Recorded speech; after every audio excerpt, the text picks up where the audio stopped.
So, since we already have a few people online, I will start introducing you. That's no problem. Sure.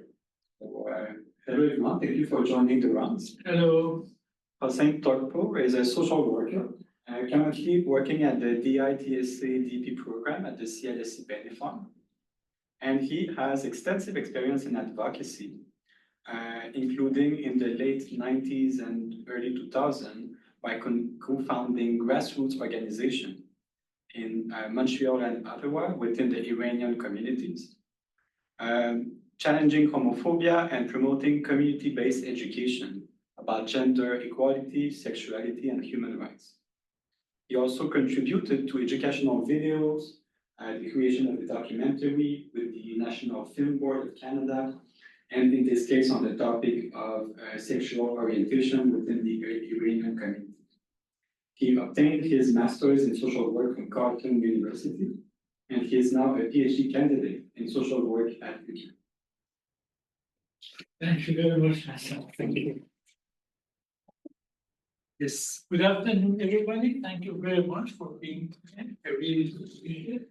I go straight forward to the presentation. So, before everything, I have to say that because I have not yet defended this thesis in front of the jury and it's not published, so by rules and regulations of at least UQAM University, I cannot disclose the chapters of the results and discussions and recommendations, if you don't mind. But it would be my great pleasure to share with you the rest of this work. Okay, and before everything again, I would like to thank Jewish General Hospital, Department of Psychiatry, Psychosocial Research Round, particularly myself, has been very much helpful. The School of Social Work, and also my thesis supervisors, Professor Lilian Rashidi and Professor Gaida Hassan. Both of them are members of Sherpa, which is a part of RCS. Yeah. And I appreciate all the people who participated in my research and all of you who I know. So as it's written in the process of the announcement of this presentation today, there are the learning objectives here. Understand challenges leading to separation and divorce in the Iranian immigrant community, immigrant families here, and explore intervention to preserve family bonds and prevent violence, family violence mostly, and examine sociocultural impacts on immigration, on immigrant families and its outcome. The order of my thesis is like this. Of course, there are several chapters. First, the introduction and the literature review and the research question and theoretical framework, the research methodology, and the ones in red that I'm not going to talk about today are the presentation of the results, analysis and discussion, and the recommendations. And in the written format of that, in the end, you can see appendices and bio. So I started with chapter 1, which includes the literature review and research question.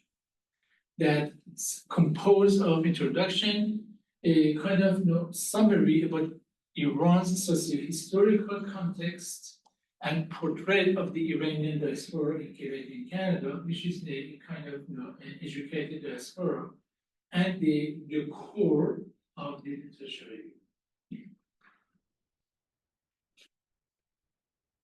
So, as an introduction, I can say that according to several studies, the phenomena of divorce in the world, okay, has been rising since 1960s, including in Quebec, in Canada, and a few Western countries.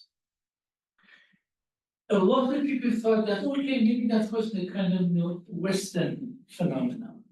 But again, statistics in the Oriental countries, predominantly Muslim countries, such as Iran, Iraq, Turkey, Pakistan, and Bangladesh.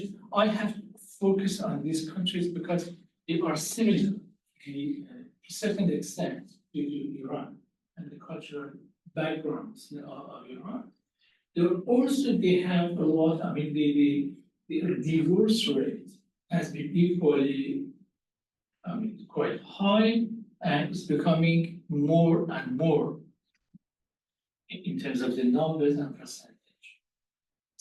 When it comes to the rate of divorce among the immigrant communities, such as Iranian communities, for example, in Canada, in Western Europe, or immigrant community that was similar to Iranian communities, like Iraqi communities, Bangladeshi communities, or Pakistani, all these countries, I mean, neighboring Iran, they're also very much high. The rate of divorce among these, for example, I remember when I was doing research, it was really with such awe was saying that it was saying that the rate of divorce among the Iranians in North America and Western Europe is at least 3 times higher than the average of the local society. So actually, having seen these statistics and the reports, I became interested in one because it's been a while that I haven't gone to Iran, haven't traveled to Iran. I just read reports and statistics and in the very beginning of my thesis, the subject that I had in my mind was totally a different subject. And but reading this and working as a social worker and receiving some couples, families, recent immigrants, I thought that this is a kind of topic that needs more attention. And when I started off to read here and there, I noticed that a lot of researchers from among the Iranian communities in North America, Western Europe, and from the international community, they have become also interested to see why this is happening. In a country like Iran, that usually, the institutional family was sacred, and the divorce rates were quite low, but all of a sudden, what is happening? It captured the attention of a lot of research. So in this chapter, I briefly go to to talk a little bit of Iran, because for the people who don't want to possibly don't know Iran, Iran is known also as Persian line. It is an old country like India, China, Japan, and it's long history of civilization, and we have seen the traces of that in different places, even in the Bible, the Old Testament. We mention the impact of the Iranian civilization on other parts of the world. And but coming toward more modern time, for many centuries, Iran went through feudalism, in fact, like many other countries, and the social construction was, like many other countries, that they were feudal, basically. Until early 20th century, that something extraordinary happened that we know that as the Persian constitutional revolution. That instead of absolute monarchy, people asked that a constitution for the whole nation be actually, a part of the ruling system. That was a very, very important revolution. And we come back, fast forward toward the most recent years, and in 1979, from 1925 to 1975, there was a dynasty came to Europe, including 2 kings, that they were very much pro modernity and modernization of Iran, including the institutions, including changing the socio-cultural aspect of the country, particularly when it came to the human rights and particularly women's rights, including women in schools, in the universities, and workforce. At the same time that this process of modernization was happening, in the heart of that, there were some oppositional people, usually Islamic, fundamentalists that challenged that dynasty, and finally they managed to create the Islamic Revolution in 1979, and they established a theocratical regime, Iran, Islamic Republic, and they were the fierce enemies of modernity in the sense that the previous dynasty promoted. And right after the establishment, they changed the laws and regulations when it came to women's rights, particularly. So, and also they started off to persecute a lot of people who were in oppositional groups. Like, it could be the women rights group, it could be, political, opponents, it could be religious groups. And as a result of that, millions of Iranians fled Iran. And this, flow of the migration from Iran still continues. And according to the statistics, there are almost between 5 and 7 or 8 million Iranians living in diaspora in Western Europe and North America, particularly. And also between 2011 and 2016, there were lots of, according to the statistics of Immigration of Canada, between these 2 years, because of particular thing that was happening in the political unrest, a lot of thousands upon thousands of Iranians came to Quebec and Montreal. In those days, as a social worker, I was working partly in a community organization, the Baha'i community, and we received a lot of new immigrants who needed help for integration. So, in terms of the scientific scope of this research, this is a part of official thing that we have to mention in the thesis, that what kind of sources we have used, all the SAGE, SOFIA, UAG, etc.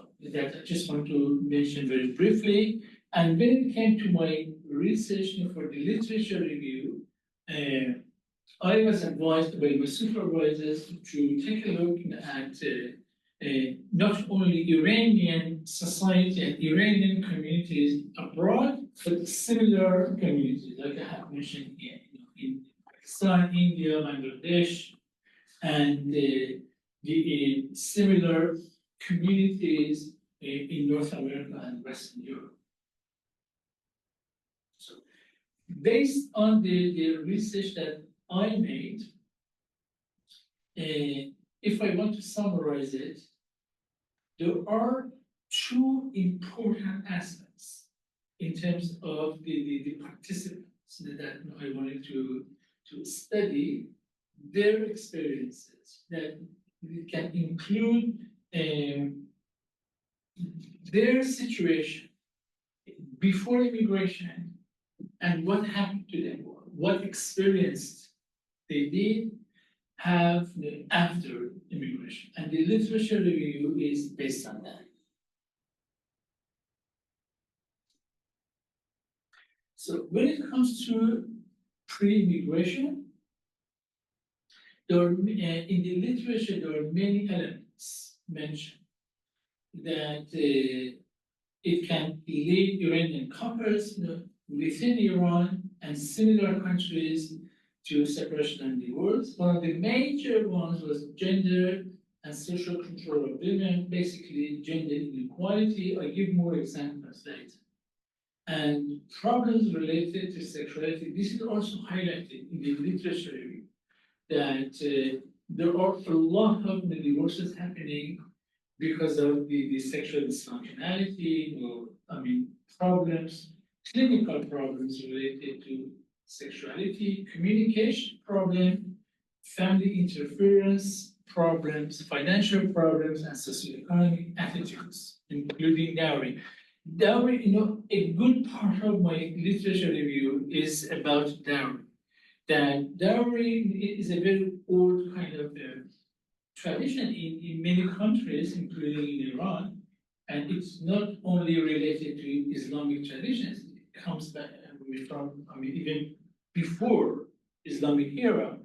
And but the form of, because there are different forms of dowry, the form that here I'm talking about, according to contemporary traditions in Iran, when there is a marriage happening, the family of the guy has to give a big chunk of money or good, material things to the bride or the family of the bride. Okay, and this is causing, according to the literature, a lot of problems. A lot of problems. The males have to give the dowry. Yes. Oh. Yes. The female brings something like the material good, like everything that you use in the kitchen, like furniture.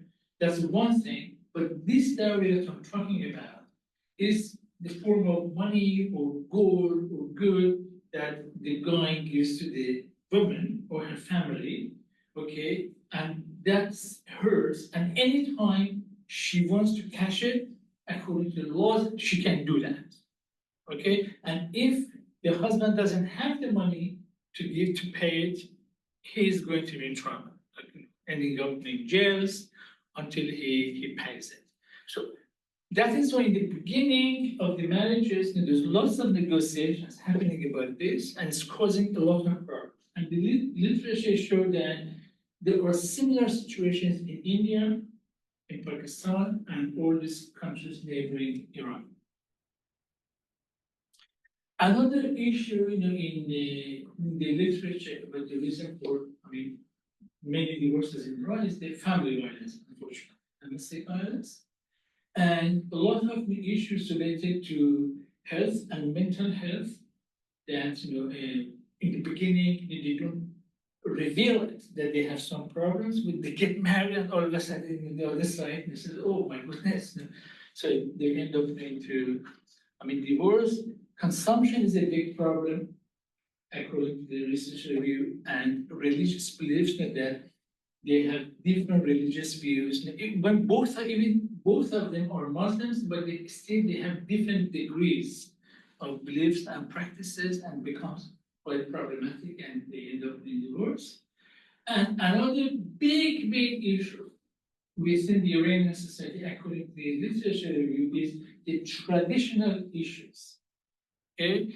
The traditions in Iran is designed in a way, or is understood and practiced in a way that those ones who choose, the young people and their families in Iran, they choose to get married. The process is very hasty, and the traditions push them, because the longer they wait, according to the tradition, is not a good thing. It brings bad reputation for the couples and for the families involved.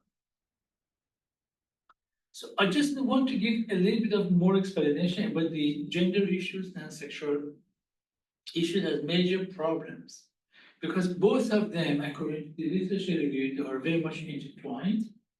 And at least a group of researchers, I just quote one of them, that marital instability is affected by many factors. In Iran, sociocultural and political limitations are obstacles for sexuality-related studies.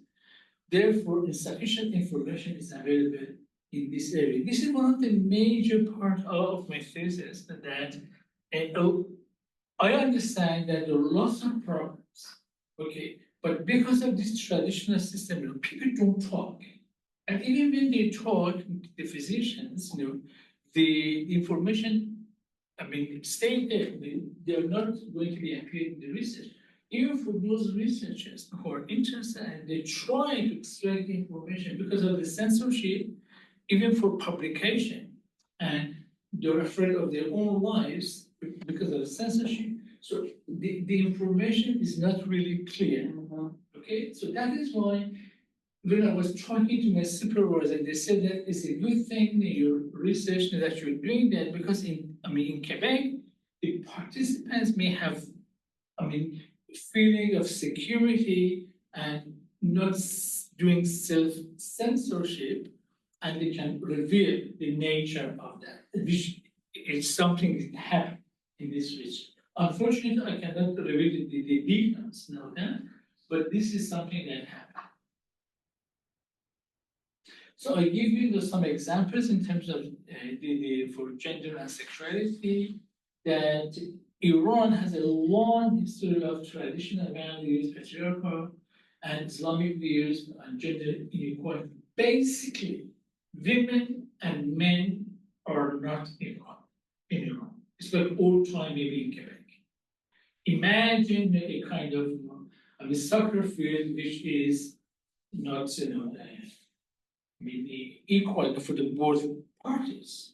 Okay, so one team has to work much harder because it's stiff for them. Okay, and for women it's like that.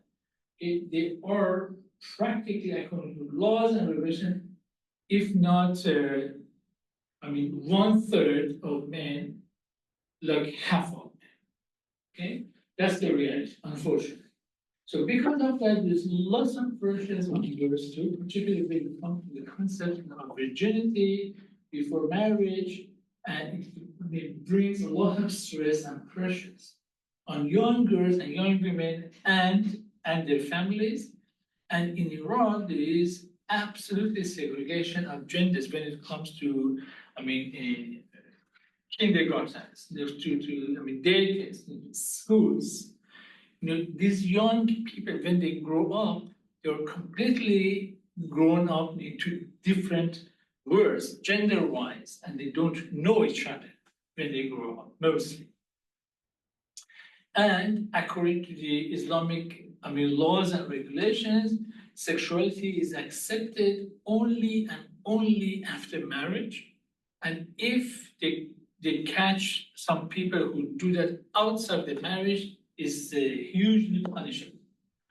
And when it comes to sexuality, the only sexuality which is legal and religiously accepted is heterosexuality. There's no other form of sexuality accepted. And it has a lot of penal codes in Iran, with regard to homosexuality. And given this situation, there's lots of mental pressure on youth, both men and women, and because they're grown up, they are a world shaped mentally by all these laws and regulations, and when they feel that they have sexual desires, according to the literature, it brings a lot of guilt for them, and sometimes it happens to be in the form of mental health issues. So the Islamic regime of Iran jumps in and suggests because they admit that young people, they have sexual desires, anybody has sexual desires, and they suggest temporary marriages, or in Farsi sireh, and but in this practice, it's usually a man who hires a woman, basically, but within the religious rituals that are so-called accepted religiously. Okay, it can be for 24 hours, how long, but the man has to pay the woman, but it's usually power-oriented because only men can do that. Okay, men can have sexual relationship through this temporary remarriage with so many people if they have the means, but it's not the other way around. Simultaneously, you can have more marriages or only one at a time? And thank you for saying that. Yes, by laws, the religious laws in Iran, a man can have 4 official wives if they can afford it, but it's not the other way. Okay, and even if a man has 4 official wives, they can have infinite temporary marriages too. So all this gives a lot of insecurity in the mind of the women and young girls, and they're growing up in that kind of context. Where should they learn about it? Imagine yourself, when I imagine myself, if I was a girl in that society, it would be a huge source of mental issue, mental insecurity. So when it comes to a problem of sexuality, according to the research, in Iran, it reveals that they have said to the researchers that it was based on sexual dissatisfaction and dysfunctionality. Okay, and one can interpret or can read directly from the literature review that it's again because of the segregation. People, the girls and boys, the young men and women, they don't know each other. They don't know how to, in the next part, I'm talking about the communication, this is the same thing. When you don't grow up with each other, you don't know how to behave properly. Okay? You don't know about, and there's always religious suppression in the minds and spirits of people. They're constantly suppressing their feelings because they were taught to do so. So when it comes to sensuality, to feelings, affectionate relationship, they don't know how to do that. And especially those ones who are religious. And it's important for them to abide by the religious laws because they feel that if they don't do that, they will have sin. Okay? And that bothers them mentally. Okay? So in their thoughts, they have been good citizens and in the eyes of heavens, also good people. Okay, because they were observing the religious laws and regulations when it comes to chastity, and the relationship between two opposite sexes. But when they go to the marriage, according to the literature, they are going to have a lot of problems, and apparently it's because of these segregations.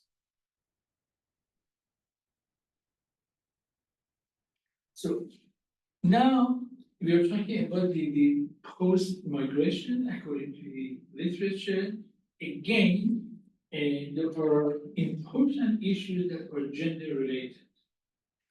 Because people, when I am, born in a given society, let's say in Canada, I was born and raised, for example, in Canada, and I go to Japan, I don't change immediately. I don't become Japanese all of a sudden. Even if I'm open to learn about the Japanese culture, it takes time to get integrated. I will bring all my Canadian values to Japan. So in this case, the literature says that, couples who have experienced divorces here in Canada, in Quebec, and in the Western world is usually, again, partly because of the gender issues, for example, budget management. Okay, in Iran, usually the budget is managed by the man, even if both of them they have income. Even if the income comes only from the woman, still the man wants to manage it. Especially in the literature was given as an example when it comes to family elements, managing. Okay? And again, when they come here, usually the immigrants, when they come here as skilled workers, they have good health, usually. But after 3 years, according to literature, they happen to have some issues, especially when it comes to stress, the mental fatigue, and it creates problems for them and creates problems for the couple relationship, family relationship too. And another big time issue in the literature is the accessibility of healthcare for immigrants. A lot of them, they don't know the healthcare system. Even for us, that we have studied here, we are supposed to know there are still some corners here and there. I'm a social worker working at Benifarm, CLSC. I have different clients, they come and the needs are so many. it's not only one thing. And even for us to navigate the healthcare system, to find sin is not easy. Just imagine that you're a newcomer here and you need help, you don't have help, and the long wait lists for the services.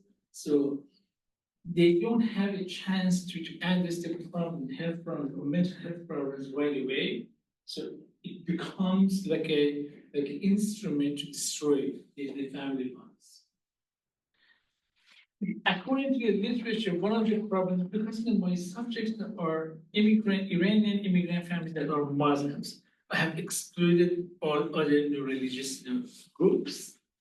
According to the literature, that Islamophobia exists in Quebec, in Canada, and Western European countries, and it becomes like a problem for integration of these families. And I mean, it plays as a factor to destroy the family bonds. Unfortunately, another important issue is the family violence.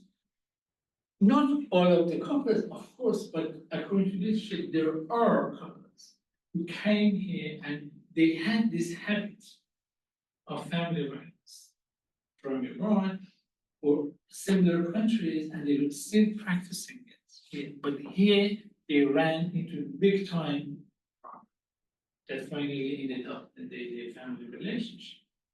Another big factor here in Quebec, in Canada, and North America, and Western Europe is parenting styles. Again, this is a part of the habits that they have brought from the original country. Usually the man was the boss of the family. My word is the law. But gradually the women say, no, it's not the case, that they want to have their voices to be heard. And I mean, to run the family, to share their ideas, it's not going to happen. So they're going to have problems, and this problem grows and becomes a major factor in breaking down the family bonds. So this is still a part of the literature review with regard to post-immigration problems. So after that, one of the main things in my thesis is to identify, okay, now they have decided to get divorced because of these reasons, but there are mechanisms, okay?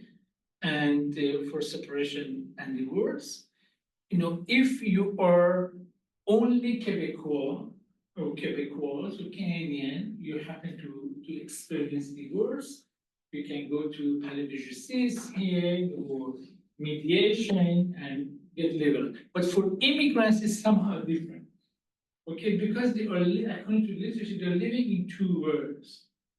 Okay, in Quebec, for those ones who are here in Quebec, and the ones that came from Iran, they're partly still related to Iran. Because the laws and regulations are still having a negative impact on them. I'll give you one example. If an Iranian couple, they experience divorce, they go to palais de justice, they get divorced, and the woman wants to travel to Iran to see her families or visit Iran. The divorce certificate is not recognized by the Iranian government.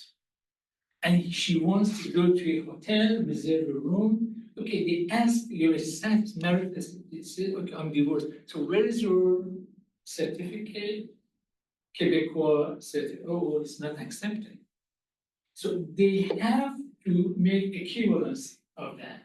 And for that, there are some, so I hate to say that, but there are some representatives of the Islamic Republic recognize people in different kind of professions, being mullahs or people who are lawyers or similar jobs, but they are recognized by the Islamic Republic. Here in Montreal, can you believe it?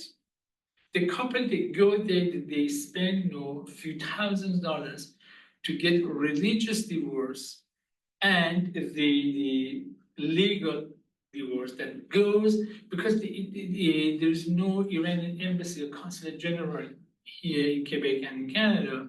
They send it to an office in Washington, D.C. within the embassy of Pakistan to get certified. and then it goes to Iran, and the Interior Ministry certifies that, and then that woman can go to Iran and reserve a hotel without being in trouble. Or if that woman wants to leave Iran, because this is another gender inequality, that if a woman wants to leave Iran, if she is not married, they ask the permission of the father for her to leave Iran. If she is married, they ask for the permission of the husband. And if she says that I'm divorced, and this is my certificate, because to my eye, as the Iranian, you're still married to that gentleman.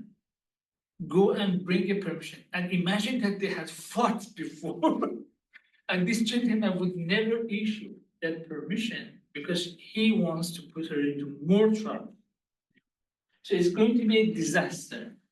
The impact of the Iranian sociocultural, legal construction still on the minds and hearts and everyday life of the Iranian couples who experience separation and divorce. So one may ask them, okay, all this literature is wonderful, it gives a lot of, sheds a lot of light into why new research. Now, when I spoke to my supervisors and we discussed the literature review, we noticed that a lot of this wonderful research are results of quantitative and qualitative research in Iran and some of them in abroad. So those ones who were done in Iran, because of the censorship, they don't go that much to the depth of the problem, especially when it comes to Iranian laws, regulations, socio-cultural issues, and gender issues. And those ones who were done outside of Iran, even though they were qualitative, but they didn't have access to a lot of Iranian, recent immigrant Iranian experiences. So that is why I was encouraged to do a new research, but I'm telling you that what is the difference between my research and the other ones. So the research question for me was this, that to seek to understand the lived experiences of separation and divorce of Iranian immigrant couples in Quebec and Canada. And the general question of this research is as follows: what are the elements and dynamics that lead to separation and divorce from the perspective of Iranian immigrant couples in Quebec and Canada? And several other questions comes from that how we can explain the high divorce rate among the Iranian immigrants in Quebec, Canada, and what are the dynamics mechanisms actually. It's not only the dynamic mechanism, the legal mechanism, the religious mechanism, etc., that are involved in the experiences of this couple. And most importantly, after all this, going through all these experiences, you put the mic in front of these people, like the participants of this research. So all these things from the very beginning, that you were getting married until now that you're divorced and you have reflected on all this. So what does it mean to you, all this part? This is the most important part of it, that this kind of research has been rarely done. I didn't find any research that made sense out of the experiences of these couples. So, and there are a couple of objectives here to document the experiences of these immigrant couples, know about the dynamics and elements that led them to divorce, the dynamics and the issues about pre and post immigration, and the mechanism of that. Okay, and these, the objectives can help the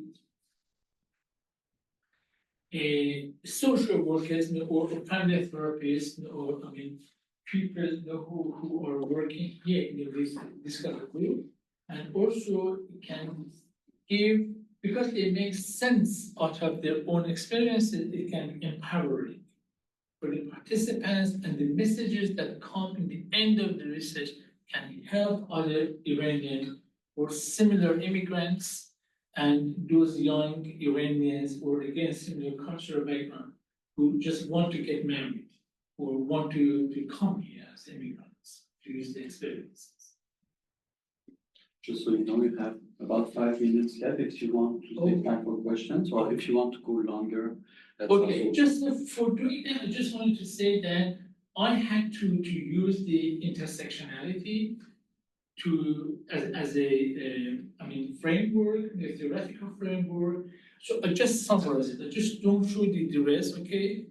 In order for this is the unique part of this research, and for the qualitative research, I have used phenomenology and hermeneutic phenomenology, okay, and the intersectionality, because they go directly to the depth of the experiences, subjective experiences, and the meanings that these participants have extracted from their own experiences. And of course, as a researcher, this is the part of the phenomenology and hermeneutic.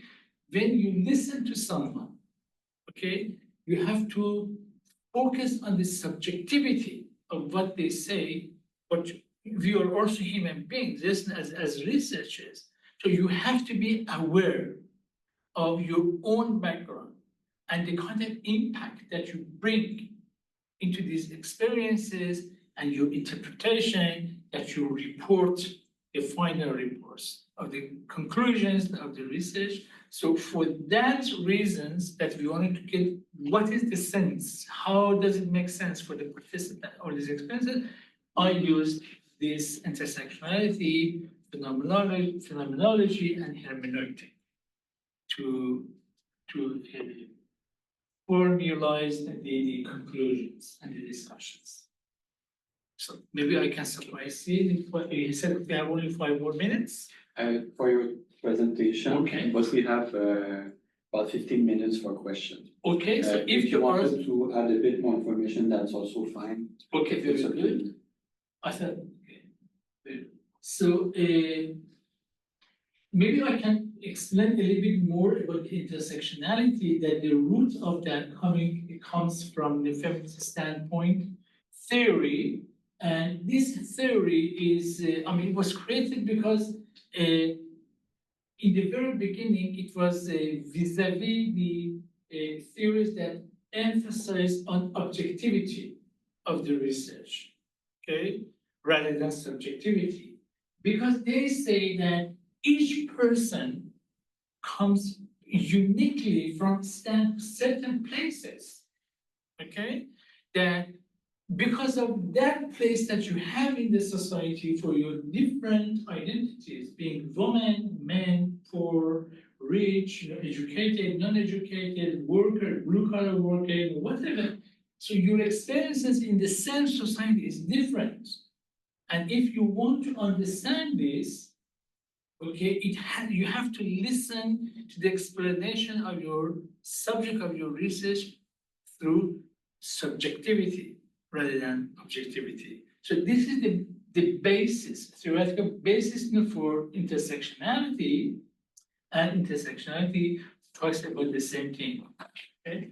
That, each person, I was, for example, born and raised in a particular family in Quebec City, or in Chicoutimi, or in Kanawaki, okay?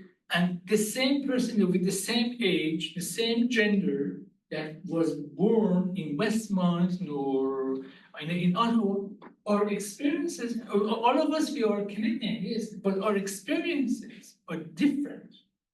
Every day you go outside your home to work or to the school of your, children, to speak to the teachers, because of these places that you come from, as your identities, your experiences in everyday life can be different. This is the intersectionality. The intersection of the identities and the social construction. in the social cultural construction, even in society. So that is why I have chosen this framework, theoretical framework, because in the very beginning we wanted to extract the experiences of this population. And I have to say that I haven't chosen the Iranian immigrants who came here 20 years ago. Okay, that was the very purpose of this research, that we wanted to understand the experiences of the Iranian immigrants who, as individuals, they were born and raised after the Iranian Revolution. Okay, not before that. They were formed by the teachings, the social construction of the Iranian, the Islamic regime, and they were married based on the existing laws and regulations of the society, and then they came here, and I chose those ones who came here only within the last 10 years. Because after 10 years, it's quite a different story. Okay? So we wanted to make sure that these couples that we were going to interview, they still were fresh in terms of how they were formed in the Iranian society and how their couple relationship, family relationship were impacted by the Iranian society. Here, for example, I give the one example by a picture that it can be a man or woman in Iran. There are many different elements, like education, class. Class is a very, very important dimension in the Iranian society.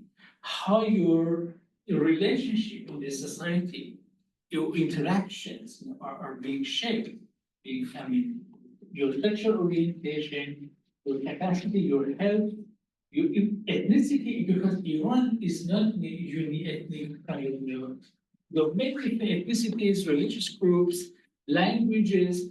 You can be shaped by all these, dominant or subdominant kind of belonging, sense of belonging. So that's why I have put this picture here. Okay, the person or the people that can look, just in everyday life like this, but inside them, the way that they experience their everyday life can be quite deformed. I just use this as a symbolic thing. Okay. So under the monarchy, which lasted 70 or so years, something like that, which had quite modern, Approach. and Western, the kind of foundations that you were talking about, relationships and family and religion and the role of women, these were all values that were had been existing in Iran in the 1800s as well and before the monarchy, or is this something which was grafted with the Islamic movement, and revolution? Because I'm just wondering, like, what did they go back to something, or was this is, when we're talking about Islam as sort of like cultural representations of marriage and women that came in. You're right. According to literature, these patriarchal values or traditional values, the gender inequality existed even before Islam in the Iranian, society. Like before that, in Zoroastrianism was the major religion. Yes, even in the Zoroastrian community, modern time that they live mostly in India as Parsis, and big part of them still are in Iran. You see that there is no such a thing as equal relationship or equality between men and women. Okay, but Islamic values added to it. I have to say something here since we are talking about phenomenology. When I talk about this Islamic thing and the impact of Islamic, values on individuals and on couples. The next question, is a comment. I don't want to minimalize Islam as a phenomenon. Okay, this is not my job, and this research is far away from that. Because each of, these major religions, as a phenomenon, we have religious studies, we have theology studies, and phenomenology of the religions. I don't want to go that, and I don't want to reduce the values of religions because of the impact of contemporary Iranian Islamic regime on the Iranian individuals and couples. Yeah. See, but back to your question, as long as this regime and the values it's promoting and the systematic educational issues that they're promoting, I think they go back to God knows how many centuries even before Islam, and now it is even more bold.